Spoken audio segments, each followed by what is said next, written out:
Hey there, Film Buds. Welcome back to the Film Buds podcast. I'm your host, Paul. And I'm Lauren. And happy Pride Month. Yes, happy Pride! Yeah, we are, of course, continuing our Pride celebration all month long because all of June is Pride. It's one of those month-long celebrations. But as we mentioned, of course, in our first episode, it is different than LGBT History Month. Which is in October. Yeah, correct. But all of June is Pride Month. It's a whole big celebration. Have you been enjoying Pride this month?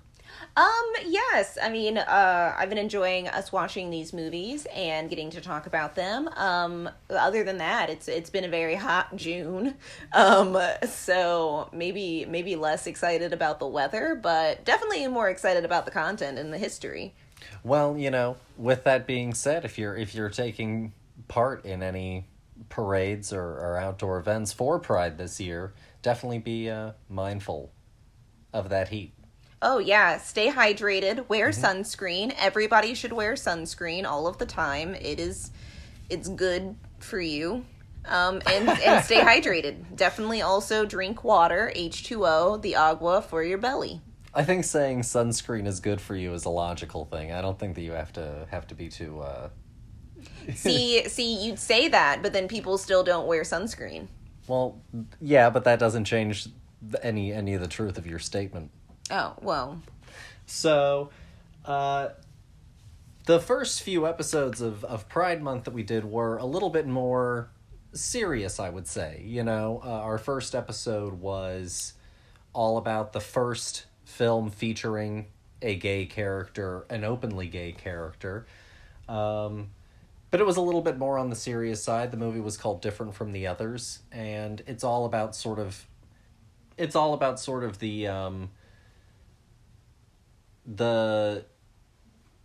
struggle of being gay in that time and how you can get blackmailed, under the law. And so it was very, very serious and heady stuff. And then our next episode was, of course, about the HIV/AIDS epidemic and crisis in the 80s and 90s with The Normal Heart. Again, really not exactly like a fun time so far. But we have finally gotten around to doing something in Pride and celebrating a part of Pride Month that is a very exuberant and celebratory and exciting and glamorous part of this time of year. We're doing a whole episode about drag. Drag, fantastic medium. Love it. And so drag is I think most people know, or, some concept of drag, even if it's sort of, a sort of stereotypical one. Mm-hmm. I assume most people probably have some picture that comes to mind when they think of drag. Yes. But drag actually is a whole interesting subculture here in America and internationally now at this point as well. I mean, drag is a worldwide thing now. And so we're going to go and talk about some of that history, and then of course we're going to use a movie to examine drag as well, and we decided to go with The Adventures of Priscilla, Queen of the Desert. I've known about this movie for a long time, but I feel like a lot of people probably don't know about this movie. Everyone should know about this movie. We'll talk about our familiarity with it, of course, when we discuss the movie, but before that, dear, what was your sort of familiarity with drag, before? I guess my first instances with drag was related with my first instances with theater. So like John Travolta playing Tracy Turnblad's mom in Hairspray, the movie that came out in like 2003 or something like that. And, going to a performing arts high school and meeting all sorts of different personalities. And we had a classmate that after graduation, started doing drag regularly. And so I guess, like, my exposure is probably younger than most, I would say, but not, like, but it's still older than a good amount of people as well. Like, some people are born into, like, the drag world, basically, or, like, are performers themselves. So I'm sure that they have a longer standing, but I'm pretty proud of where I sit in that. Like, you know, nice, healthy medium. No, yeah, that's fair. I guess my first instance of any kind of awareness of drag queens, or as a concept, goes back to being a kid and RuPaul. Oh, see, I never, I guess, watched the RuPaul's Drag Race and stuff like that. And I'm talking about, like, way, way back. I'm talking about, like, proper 90s. Well, I also know nothing of how RuPaul became famous either. I'm not even gonna lie. RuPaul has been around for quite a while. And so that was sort of more my experience, was Mom knew RuPaul and liked RuPaul. That makes sense. And so that was how I ended up... RuPaul, I think, used to have, like, a daytime talk show? Like Tyra? Yeah, I think so. Like, almost exactly like Tyra? Yeah, like a you know, late afternoon daytime talk show, if I'm not sure mistaken. It was better. And I could be wrong, but that feels like a really right thing, and I feel like I sometimes saw it. Fantastic. These are things that I never knew about. Yeah, and so... Because could you imagine my parents watching any kind of daytime talk show? More specifically, I can't imagine, like, of all of their options being available, the first one that your parents gravitating toward being RuPaul. No, exactly. We watched the news. And that was pretty much it of, like, that variety. It was of, the like, news, and then it was channel surfing until Jeopardy. Yes. And then after it that, was dinner also, of course, somewhere in that time. And then after that, it was all of those crime shows like CSI and, you know, all of that, Law and Order, Bones. We were watching it. But that was probably my original sort of exposure in any context, which I think actually was probably a whole lot of people's original exposure. And so, which is why representation of things matters. But... always. And so, but, like, between RuPaul and then kind of like our high school years, there was, like, a whole big gap, you know, for me, of, like, another pop culture figure that was, like, a drag queen. And so, and, like, I still, of course, saw, like, movies and stuff that had drag queen characters and drag in them. I saw The Birdcage growing up, of course. Mm-hmm. But it wasn't then, like, until more recently that it really started, of course, to take back, you know, root into the main pop culture again. That you know, I and it's not like I haven't seen a drag show ever in person.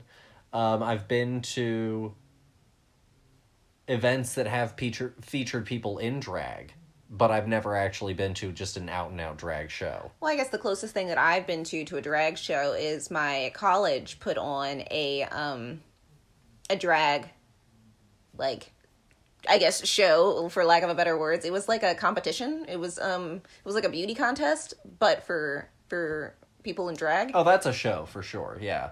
Okay, cool. So yeah, and I did my friend's makeup for it. And that was an interesting experience because I'd never really, like, done another person's makeup before. Well, I have, but, like, not like drag. Like, this is a very specific art form. But I did my best, and honestly, like, I think that he turned out beautiful. But I think that's probably, like, my only experience of, like, going to a drag show, and I was practically working the thing. So, but I was, like, trying to think back on, like, pop culture drag characters that, like, I grew up watching, basically. And it made me think about The Little Mermaid. Yeah. And based on Divine. And do you remember that the character from Powerpuff Girls that was like one of the villains, and the name was just him? Yeah. And like I was thinking about that character for a really long time, and was trying to figure, like, mentally, I guess, piece together whether or not that was considered like a drag persona or like a trans persona. That's a good question, and I don't have an answer for it. Neither do I at the moment. I'll look into it later. But that was like what I was thinking, and that was probably, I guess, like my earliest exposure to like a concept of somebody, you know, being outside of the norm. Yeah. Sort of, you know, some sort of, you know, gender flex in some sort of way thing. Exactly. But I totally dug it. It was like my favorite character. Honestly, I'm not even gonna lie. So I think that it is really important for exposure, as you said earlier. You know, representation is important because, you know, the earlier you can rip off a Band-Aid of like, this is different, why, and like understand it, the easier it is to process, like, when you get older, things also changing around you constantly. Yeah. So I guess we'll go ahead and jump into the meat, you know, and potatoes of the show. We're going to talk, of course, about the history of drag. Then we'll review Priscilla, Queen of the Desert. And then we have, of course, a little bit of news and discussion for y'all at the end of the show. But first, let's jump into the history of drag. Yes, let's. I'm excited. So we've been talking a bit about it, and I guess we should have probably put some sort of definition first for those who didn't know. I apologize for that, but we'll give you one now. So, if you couldn't already guess, obviously through context clues, drag is a performative display of gender that is typically but not exclusively for entertainment purposes. Yes. And this can include gendered clothing, makeup, wigs, prosthetics, anything and everything that you can sort of put on in some sort of way to change your appearance in some sort of, you know, very specific gender fashion. Yes. And so most people think immediately, of course, of men as drag queens and that sort of thing. But drag performance can also include women dressing as men, and it can also include sort of gender-neutral displays as well, right? Drag is all about just sort of putting on some sort of very specific display of gender in some sort of way. Yes. And so the history of drag and the history of sort of assuming gender as costume has its roots in theater. Mm-hmm. Theater, of course, was originally just someone telling a story around a campfire, which graduated into someone telling a very elaborate story, like a dramatic monologue, in front of an audience. Mm-hmm. Then eventually they added in things like a chorus, and then eventually those chorus parts became like a cast. And eventually you started to have, you know, proper theater sort of as we understand it, more so in a Western tradition. But in all examples of theater, you regularly had the theater being done entirely by men. And so all of the parts for women were also played by men. And it was usually, especially in a particular period in time, younger men who still had higher voices and were oftentimes sort of apprenticeships to master actors, would take on some of these younger roles, you know, with the understanding that as they got older, they would eventually, of course, become the main actor of that sort of company. Well, I mean, that's the whole joke in Shakespeare's A Midsummer Night's Dream, where we've got the farmers who are putting on this production for the king, and it's just a bunch of guys, and so of course the like young baby-faced one has to play the woman, and he has a whole kerfuffle about the fact that he doesn't want to do it, and like he should be allowed to play like a different part, but like he basically gets the short straw of the deal. But yeah, no, that's it also like floats throughout history still as well. And according to most people, the term drag starts in around 1870 in England. Oh, interesting. And it was in specific a reference to the dresses that were ultra long that men would drag across the stage. Oh, stop it. Nice and simple and clean as that. Oh my god. And drag became, a prominent part of slang. And eventually, even as women once especially women actually broke into theater, then drag performance really became even more specific. And so vaudeville ended up being a place that had a lot of early drag performance. That makes sense. And one of them was someone named William Dorsey Swan, who dubbed himself the Queen of Drag. And that's where we get the drag queen. And began hosting the original drag balls. Fantastic. In the 1880s. Look at the 1880s. How far we've regressed. Drag as an act originally, of course, was not associated with homosexuality. It eventually got associated with it in the 30s when it became tied to attempts at trying to define a third sex. Okay. And so in this sort of very early discussion on sort of trans identities, drag ends up sort of getting lumped into it. And drag and homosexuality get tied together into this sort of discussion on a third sex. Because the outward appearance, exactly. kind of lumps them together, or like the oddness of it is just like, I'll just put you all in the third category. It's much easier to just have the catch-all. Exactly. And this ends up leading to masquerade laws, as they were called at the time, which are essentially laws that ban all public displays of gender nonconformity and force LGBT-friendly establishments like bars to operate underground. Oh.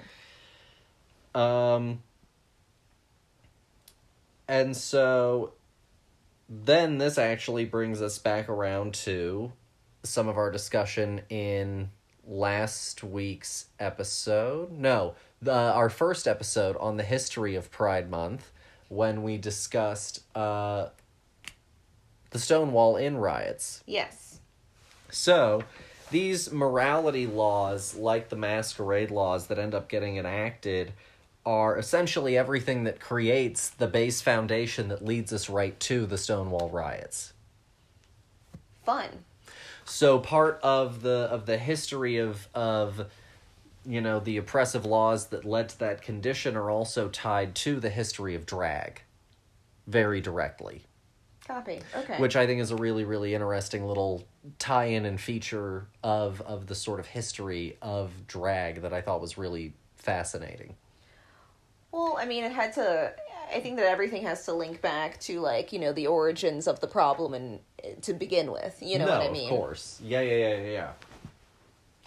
And also, drag balls are definitely, like, a very prominent thing. Like, that's what the whole show Pose is about as well. Oh, okay. I didn't know much about that show, honestly. Yeah, that's partially about drag balls and, like, underground gay culture in, like, the 80s and 90s, if I'm not mistaken. Intriguing. And so, again, by Ryan Murphy. Well, honestly, at this point, I think I'm just a fan.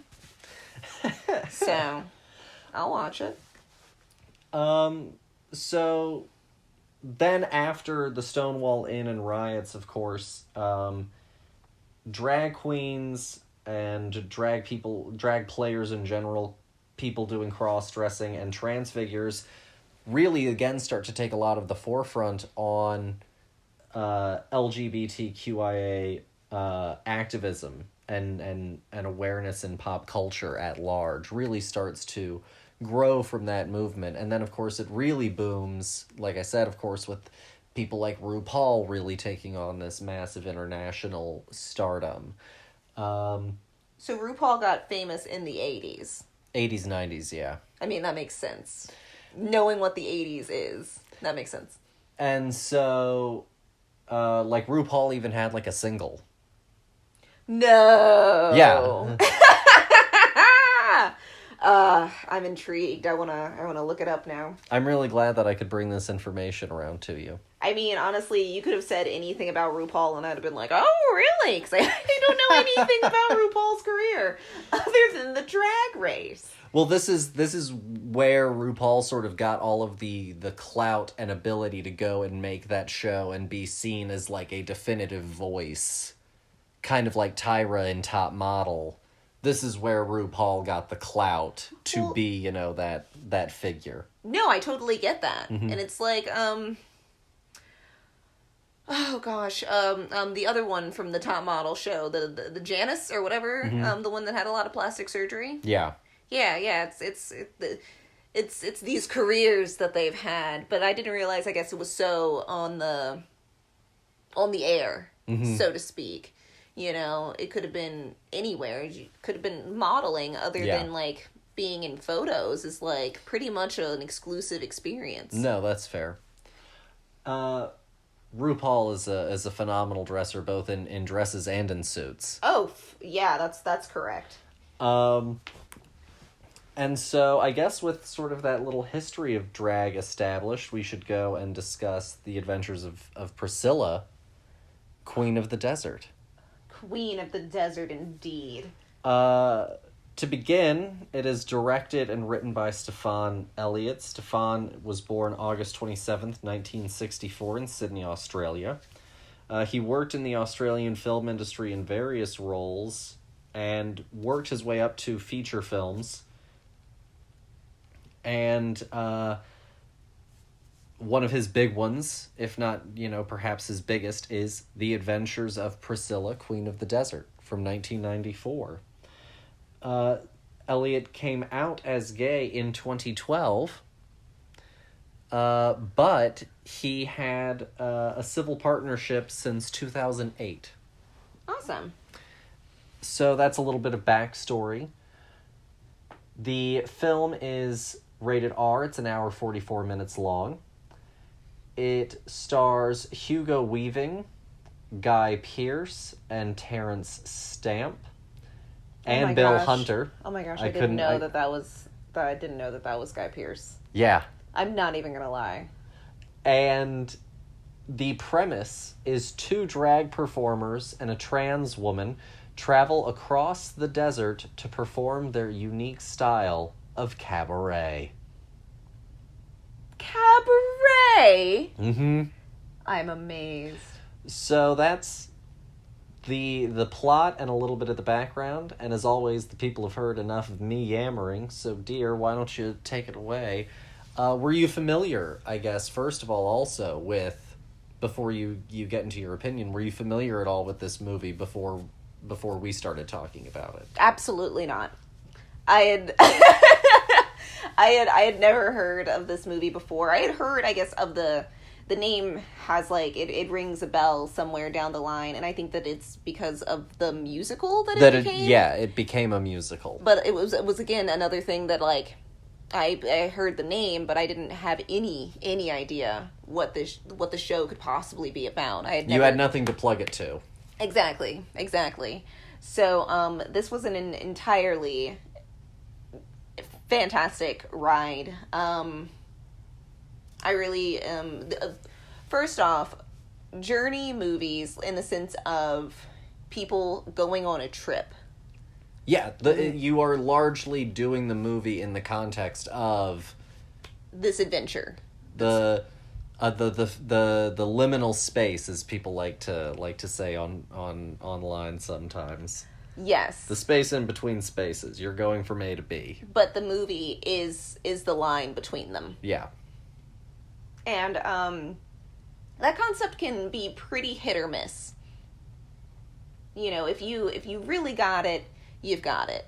If you don't, you fall flat, and, like, the whole movie is fine, but, you know, it really doesn't hit that hit that mark that you're looking for. And I think that this movie does a phenomenal job of finding very realistic but also kind of fantastical things to do on this journey of this giant bus going across the deserts of Australia. And it is such an interesting ride, and I really enjoyed being a part of not only just a completely different culture in an honest sense, instead of it being in like an American sense of we don't know really what it's like to be there, but we're just going to put on a hat and say that that's enough and write about a completely different culture. I thought that this was fantastic. I thought it was great being in Australia with an Australian director and writer who's this is home. You know, this is honest, but it's also magical, and I loved all of the there's a perfect jukebox. And I completely understand why also it was made into a musical. It's because it's got performance in it, and it's got fantastic numbers. And I think that everybody in the cast is truly doing just a killer job. You know, just our mains are just killing it the entire time. That I'm completely immersed in the story, even though I know who these people are. I didn't even know that was Guy Pearce. And I know who Guy Pearce is. Like, I had no idea, one, he's so young in that movie, and it's just a completely different part than I've ever seen. It's a completely different part than I've ever seen for any of these people, and that's what's so fun about this, because they're doing such a good job. It's just, it's so honest, and it's a lot of fun. We get to see them in some crazy costumes, because, like, how did they describe it? Hold on, I thought it was... Cabaret. Yes, as a cabaret. They're strange cabaret. Exactly. Strange cabaret indeed. Well, one, I absolutely adored their, like, very, I guess, Australian verbiage for, like, what this was, one, in it. Because, like, they called it a very specific type of show. Yeah. And it wasn't necessarily drag, but it also, like, well, it didn't stick with me because it wasn't something that I understood. But it was just phenomenal that they were, like, everybody knew exactly what this was. The point where they were in the desert with the Aborigines. Mm-hmm. Is that the right word? Yeah. Okay. It's phenomenal. They got the didgeridoo going, and they're doing ABBA's Dancing Queen in the middle of the desert. It's phenomenal. They've got I love all the props. I love the costumes. This movie is an absolute blast. No, absolutely. And, like, going back to, I want to real quickly, before I dive too deep into the movie itself, so often with movies with places like Australia, Africa, several other places, it's you maybe see the characters in the airport or in a car in traffic, but you're just inside the car. And then you get, like, some B-roll of the big landmarks. And then you go and you immediately are now with the characters in the most exotic reaches of these lands. And now you're throwing them into, you know, the wild desert of Australia, and, you know, or in the case of Africa, you know, the deserts of Africa and the plains of Africa. And you really strip out this context and this understanding of the fact that entire civilizations that are entirely modern live and function there, that are literally no different than most of the towns and cities that you see when you travel anywhere in the world that has towns and cities. Exactly. And it's so refreshing to see Australia through an Australian's eyes. Like, I was like, oh, people live here. It just looked like a 90s town. It looked like they were about to shoot Halloween there next week, you know? Unlike them driving through the desert, I was like, yeah, that's just like Arizona. Yeah, it's just like driving through any kind of shit part of dry, arid land. Yeah, exactly. I was like, oh, I completely understand. Oh, a Dust Bowl mining town. But the thing is like, you don't make these connections until you get to see them, because otherwise you're just going by what people tell you or what the mass media and then shows everything you. is foreign and weird. Exactly. No, it was absolutely phenomenal. Then everything is alien and people live so differently than me. No, they don't. No, they really don't. They just have accents. That's it. Or a different language. That's it. Or different access to different proteins. But yeah, that's... exactly. People just live.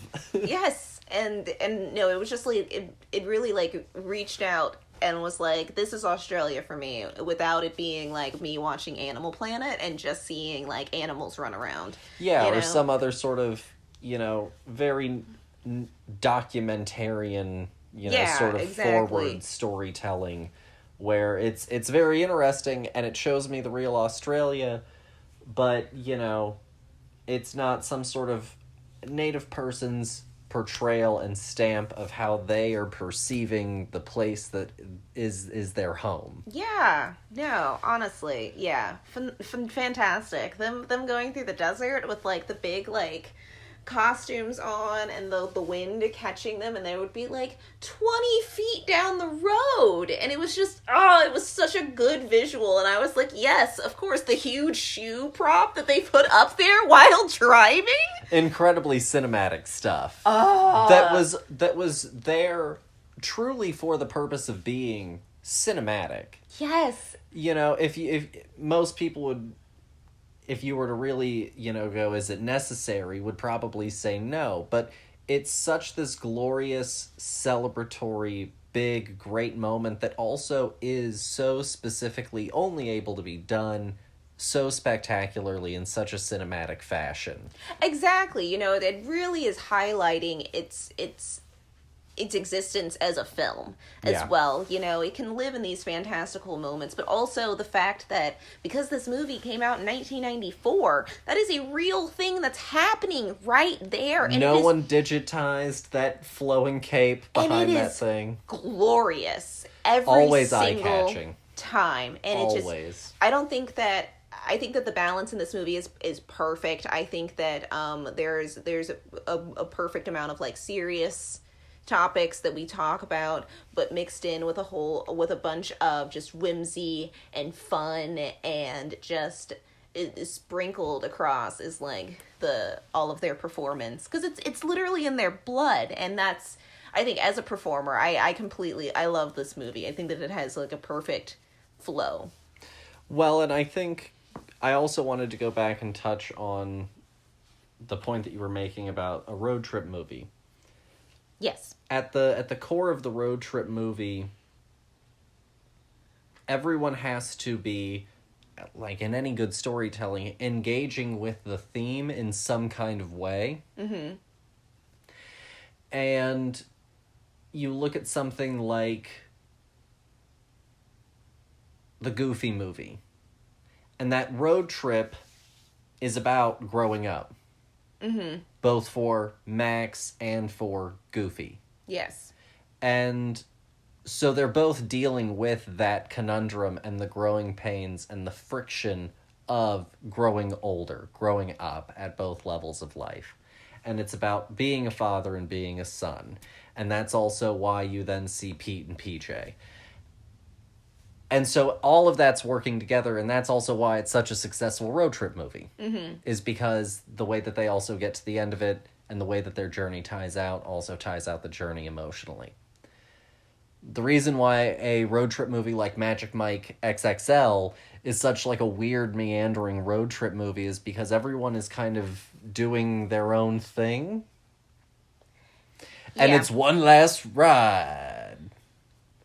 But that's kind of it. Yeah. And it doesn't really have a good, solid emotional payoff that feels like it cinches out the story for everyone. Well, yeah, but also it has its downfalls also of it being a road trip sequel movie. Like the first one was not a road trip movie. So now taking these characters on a road trip, like, what are we doing here? Then what happens with the Adventures of Priscilla, Queen of the Desert, is it's about acceptance, it's about community. It's about the love of performing. It's about family. Yeah, it's about becoming a father.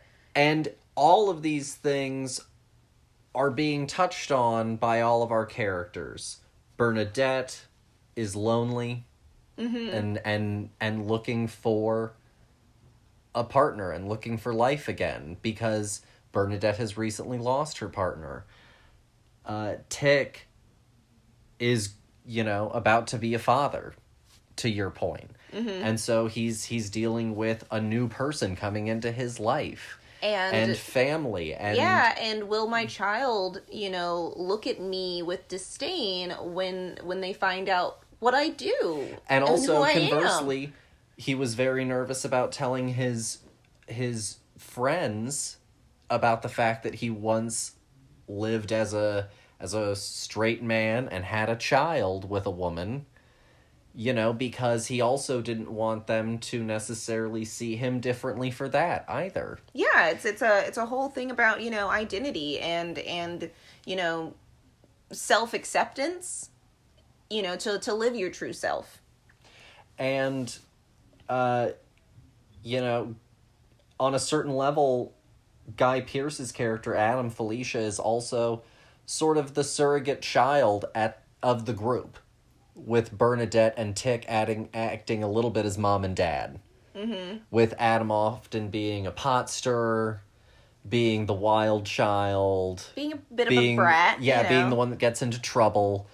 Being the one that causes trouble. And so I think that you really get this entire family dynamic, and the whole thing ties out also, of course, with Robert joining into the group. And his wife leaving him. And so the entire... Spoilers, sorry about that. But, it happens very quickly in Robert's story. And so... And they're over here who the hell is Robert? The whole story really ties out nicely. And is centered around all of the themes that all of our characters are interacting with throughout it. And that's why it also works as a road trip movie, is because the journey is thematically relevant to the events of the literal journey. Yeah, for sure. Gosh. I think that this movie is just really a slam dunk, honestly. I think that it is just a blast to watch. I think that I could watch this movie alone. I could watch this movie with a group of people and have a great time doing it. Yeah. I think that again, it touches on a lot of interesting topics that are, sometimes hard to talk about. But I think that this movie also gives a voice to those topics as well in the context of such a fun movie. No, absolutely. And Guy Pearce was hot. Yeah. Guy Pearce was rocking it. No, honestly, I was like, I didn't know it was Guy Pearce. I'm so floored right now because I think I'm so used to hearing his voice with his American accent. Or his British accent, that hearing him truly just being Australian full on. Yes, and the fact that, he's a brunette in this movie for, most of the movie, it's just, who are you? It was it was a completely different person, because I knew that Terrence Stamp was in this movie. There's no taking away Terrence Stamp. And there's no hiding Hugo Weaving's face. No, at all. Those eyebrows, it's phenomenal. But it works so well also because Hugo is just so expressive. So expressive, and that face just so exaggerated by drag makeup was my just gosh. So and also exquisite. this is such just a good time, to watch some actors who are really just goddamn good at their jobs, just have some fun, get to do something completely different for a change, and it'd be a truly good representation of real people. And I just, come on, nowadays everybody's so typecast that nothing like this would ever be made again. Yeah. No. It's rare for actors to really get to, everyone gets into a brand. Yeah. And it's hard to break out of this, but Hugo Weaving is over here playing this character, and then a few years later doing The Matrix. And Elrond. And come on! Nobody gets to have this much fun anymore. Yeah. No, I see what you mean. And look at Guy Pearce. Mm-hmm. Hasn't had this much fun, I think, on camera in a long time. No, honestly, I think he's having more fun in this than he is in Iron Man 2 or whichever one. Iron Man 3. Ugh, God, it just doesn't matter. 2 has Sam Rockwell, who's having all of the fun. Oh, that is correct. That is Guy correct. Pearce was not having. That's right, because he's supposed to be hot. And cool. That's right, that's right. The anti-Tony. I'm the cool one. No, I really think that it's delightful. It's such a tender Terrence Stamp performance as well, because Terrence Stamp is oftentimes just, the hard man, the tough. Oh, yeah, or he's like the villain. Calculating one, yeah. Yeah, and menacing. So it was also just nice to see him in this really funny, very tender performance as well. Yes, honestly, very it was good just stuff. Oh God, this is a good movie, guys. This is a really good movie. So if you had to rate The Adventures of Priscilla, Queen of the Desert, out of 5, what would you rate it? Oh, this is 5 out of 5, man. This is my new favorite movie. I have been waiting for a while to talk about this movie. I've been pumped for this episode. No, it's a really she has been. And I honestly it really was a blast. I had a great time with it. So good. I guess I would probably also give it a 5. I really find no fault with it. So Yeah. I'm gonna also go with a 5. How dare it be made in the 90s? I don't know. Yeah, 94. Yeah. And I think that it still holds up. Sure. I think that it still works today. I don't think that there's anything about it that made me go like, Looks bad. yeah, like, ooh, that was touchy. Like, No, I think that it still works completely well today. I think that it's still relevant today. Watching Terrence Stamp do any number of choreography in a thong was where I'm at today. It was great. Phenomenal. It was really great. Moving on, I guess we should start to get into our big end of the show stuff. Yes, indeed. Ezra Miller is on the run. That's a little bit of media news for y'all. I'm sorry, I don't think I'm supposed to laugh at that news. It's just the way that you said it. You slid it in there so quick. I'm sorry. Okay.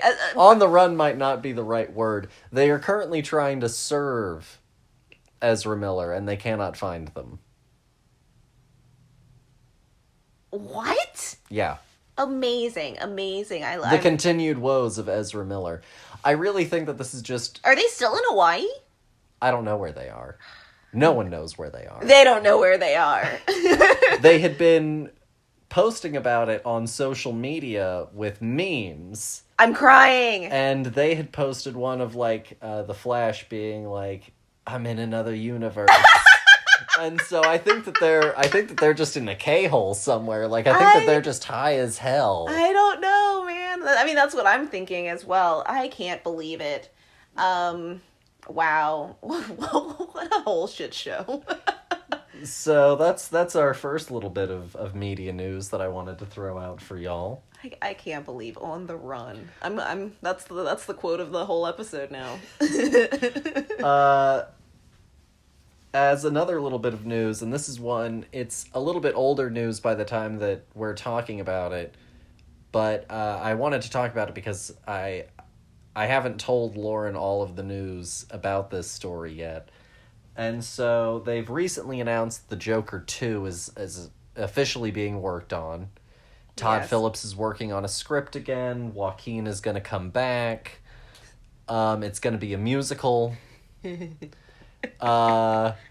Which has really thrown off a lot of the discussion about Joker 2. People who were originally excited for Joker 2 are now less. I think I'm more excited. No, exactly. And then people who did not give a shit are like, you know what?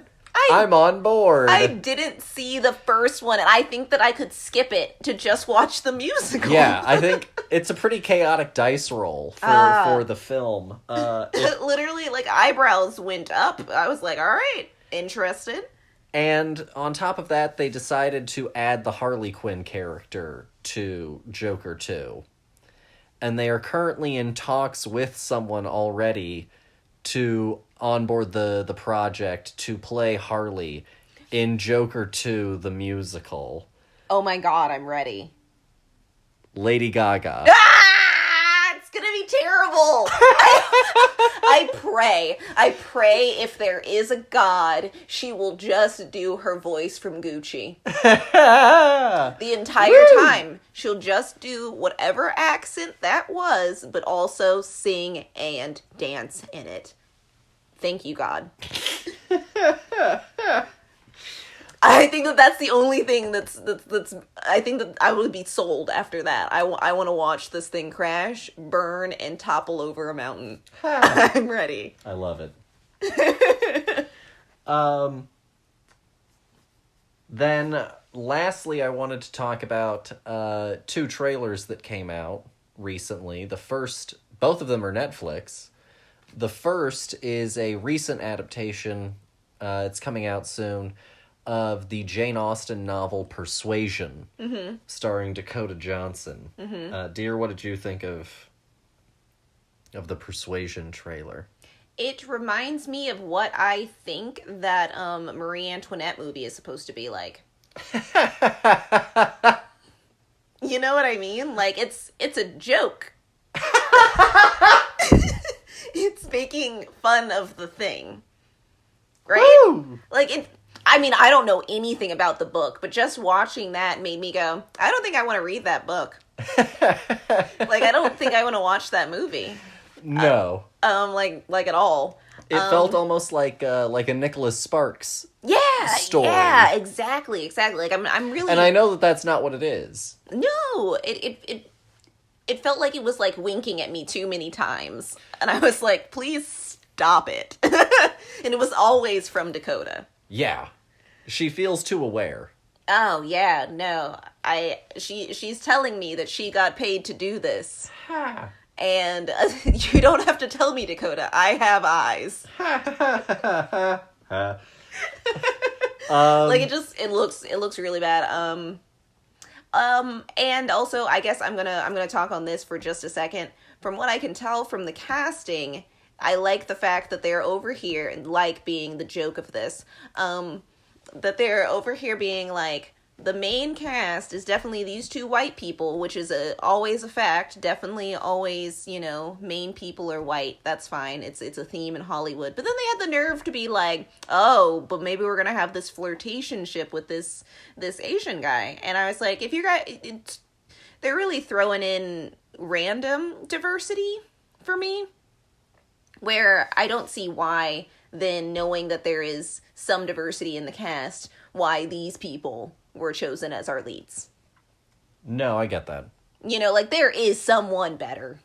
No, I totally understand. And I think that would might, like, lean more into it being, like, this isn't obviously supposed to be a real, copy and paste of history. Like, this is a dramatic version of history. Like Hamilton.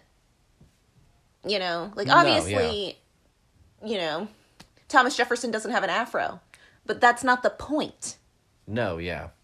But now this is just being like, we're doing exactly what you expect with a twist. No, I mean, I really can't disagree with you at all. I think that it should totally be doing more like Brandy's Cinderella, where it was like diversity out the ass. It was great. The only white person that you see for a good little bit is, it's not Victor Garber. It's the... It doesn't matter. Oh, well, the king and one of the stepsisters. Oh, I guess in Bernadette, but Bernadette's fantastic. But still, that's more inclusive. No, for sure.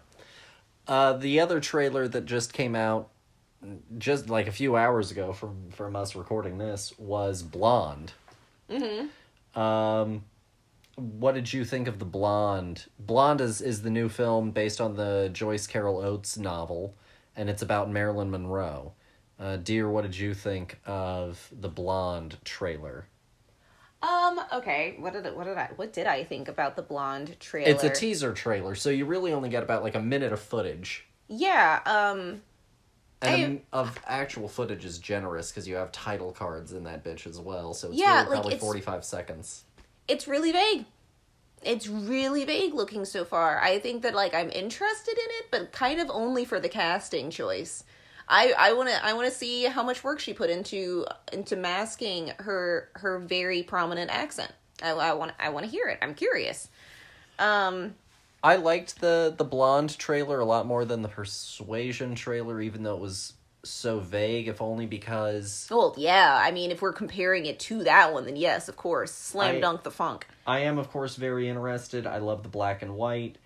And, I don't know, there was this wonderful...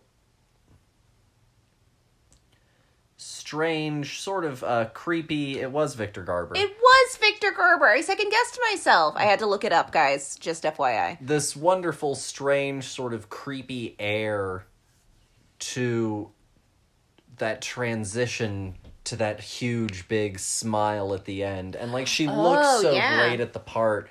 But, like, I was just so entranced with that moment. Like, it was a really captivating little moment that I was like... You know... That's exciting. Remember when teaser trailers used to just be that moment? Yeah. You know, like, that was all you got. You got, like, that, you know, maybe the line right before it when he's like, you know, she'll be here. And then it's the look up and Marilyn is there. You know? I think that would have been, I think that would have been more interesting than, like, that moment after a whole bunch of me going, what the hell is this movie even going to be about? You know what I mean? Like, I had too much time with it. I think I just wanted the splash and then be done. No, I get where you're at. Just a dip in the pool. That's pretty much all that I have, though, in terms of news. As far as what we're watching, we haven't really watched anything since our last recording. Where's the notebook? I mean, as a movies. Oh, we've been watching some Stranger Things. That's about it, really. Yeah.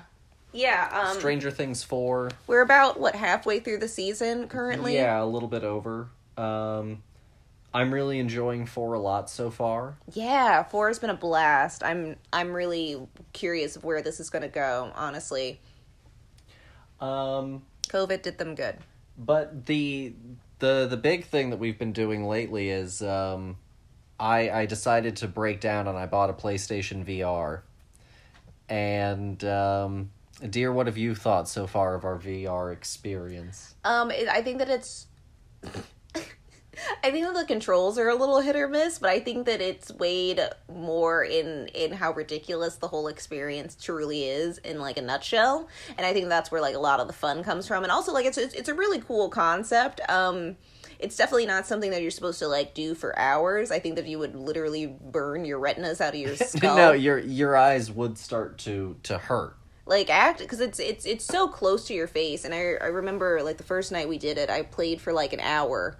And, like, after I took it off, I was like, I can't really look at anything anymore. Like, I have to stop. I have to close my eyes and just be done. Give them a break a second. Yeah, exactly. I have to, you know, just, the darkness is so nice, you know? But no, I think that it's a lot of fun. It's a weird experience.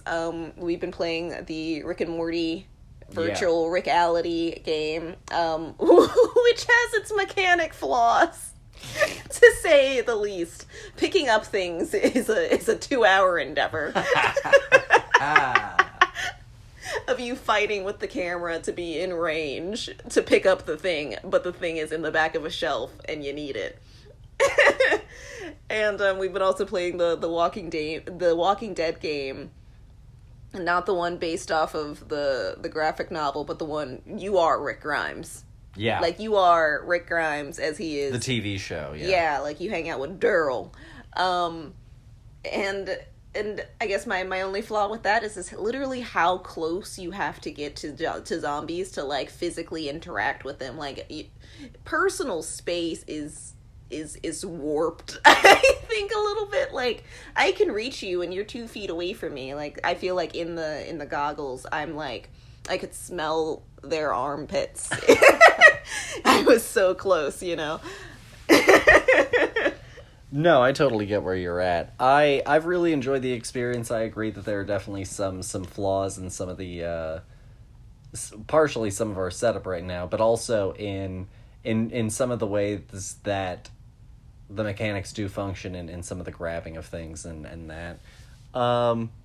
But for the most part, I'm honestly loving it. I haven't regretted the purchase yet. I'm having a real blast doing it. I'm gonna play it hopefully some tonight as well. No regrets. No. None of those regrets. No. No regrets here.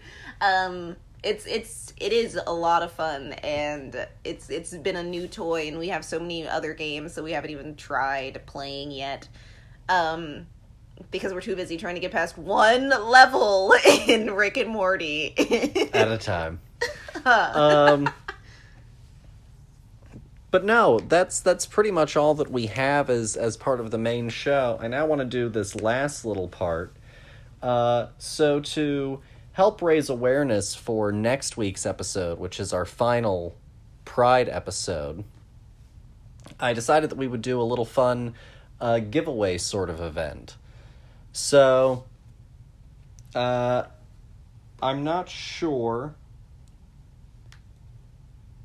It's only a US sort of thing. So if you're an international listener, I do apologize. But if you are a US listener, next week we're doing.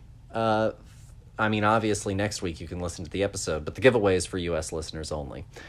Next week, we're doing Freaky with Madeline. She's going to come on. We're going to do a whole big horror Pride episode next week.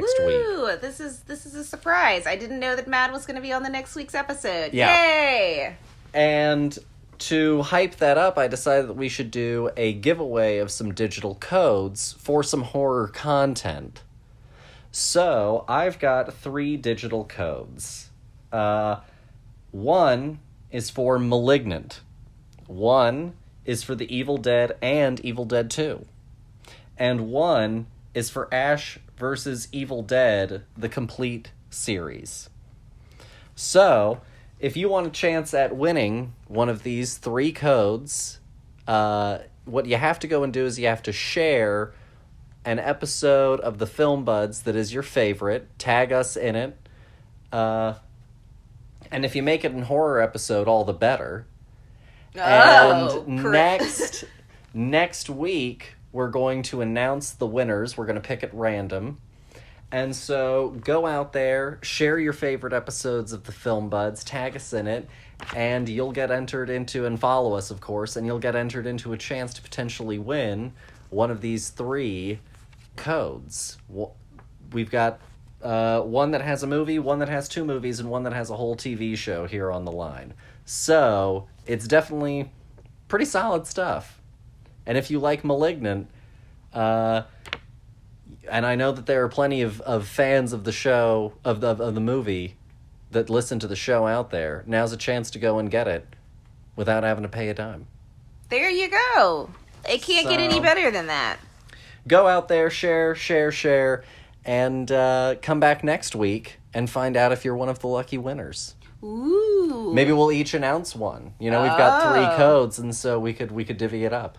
Fantastic. Yeah. I pick us keeping them. I'm kidding.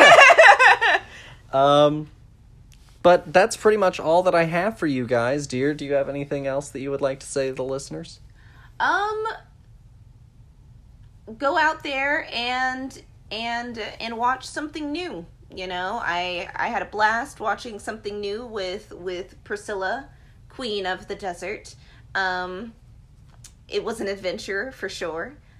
So go out there and watch something unexpected, out of the ordinary. You might like it. Try and find something that engages with a culture that you don't know, that is preferably by that culture or that perspective, so that way you can not just get it presented as fact, but get a sort of opinion on it. Yeah. Because that can be so informative of how we understand and engage with each other. Yeah, and also then it widens the medium as well, because then we're not just focusing on the US's version of everything. We're focusing on everybody's version of everything. Yeah. Learn the classics.